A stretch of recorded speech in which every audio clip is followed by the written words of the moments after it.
we've approached climate change is the scientific community builds the case, it synthesizes the evidence, it presents that evidence then to the policymakers. We've proven beyond a doubt that climate change is real, that the Earth's temperature is warming, that warming is predominantly caused by the burning of fossil fuels and other human activities, and that additional warming poses a significant threat. What the policymaking community did was they came up with a definition of what they called dangerous human interference. In 2009, the nations of the world agreed on a target of 2 degrees centigrade or 3.6 degrees Fahrenheit of maximum warming above the pre-industrial level. That would require emissions worldwide almost entirely stopping within a matter of decades.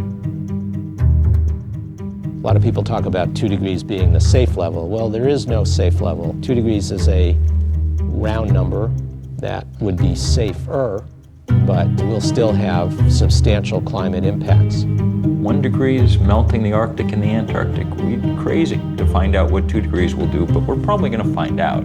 Even if we do everything right at this point, that's about as good an outcome as we can hope for. The other thing that the IPCC did was that they tied that 2 degrees Celsius, 3.6 degrees Fahrenheit threshold to the amount of fossil fuels that we can actually burn. And they came up with this red line in the sand, which was 1 trillion tons of carbon. The problem is that we're already more than halfway there. We're approaching 600 million tons already, and at the rate things are going, we will have completely exhausted that carbon budget within 30 years. The same leaders who say they want the temperature to go up no more than 2 degrees have put forward a series of proposals that when you add them up leads to the temperature rising 6 degrees. A point past which most sane scientists think civilization on the scale that we now know it will not be possible. It's almost a kind of refusal to come to grips with reality. There's just this enormous gap between what countries say they want to do and what they're actually on track to do. People call this the emissions gap.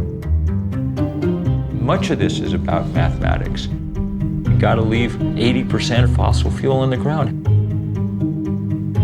Fossil fuel industry wants to burn all its reserves. If they do, then we get that 6 degrees. Each day of inaction, each day of business as usual puts us closer and closer on this crash course.